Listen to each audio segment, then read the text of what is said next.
There's a certain reality that's terrifying if you've never experienced it. And that reality is what it means when you start having paperwork being initiated to have you being removed from where you're at.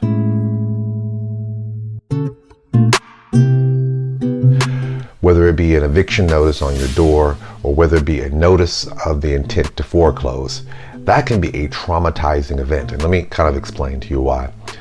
Most individuals who find themselves in dire financial situations knows that at some particular point that there may be actions taken for them to be removed from their place.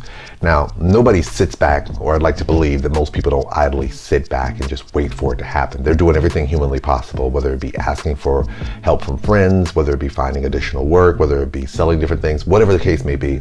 They're going to take every action possible to try to avoid finding themselves being removed from where they're living. But once that paperwork starts being initiated, it's terrifying. It's terrifying not only because it is kind of a finality of letting you know, okay, you are now at that point where we must take official action for you to be removed. That's scary on its face. But the other parts that are scary is the reality that you're going to be put in that situation where you're now having to avail yourself of the legal process in order for it to happen. If you don't have money to take care of paying rent or money taking care of a mortgage, and then you're worrying about, well, how do I get the money to take care of paying an attorney to fight this thing? Or do I even have any avenues to fight this thing? Or should I even try to fight this thing? You'll have all kind of emotions running through your mind because you know there's decisions you have to make. Should you go ahead and just move out now? Is the way you're being removed or being asked to be removed legal within the meaning of the law? Were there any steps that were skipped?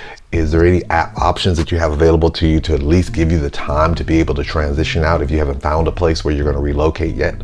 All of those realities come rushing to the forefront because now once you get a piece of paper in your hand that says you got to go or we're about to take an action to kick you out, now all of a sudden your brain starts going into hyperdrive because where you knew the possibility of you being removed was a possibility, it is now becoming a hard reality, and now you have to face the situation and face it head on.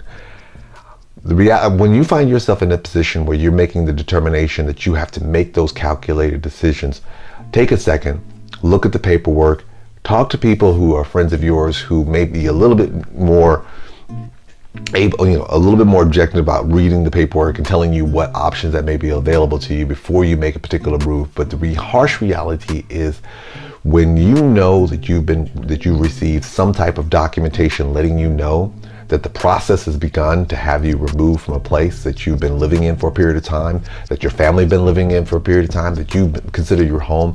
It's a terrifying reality, and it's even more terrifying if you don't know what to do next.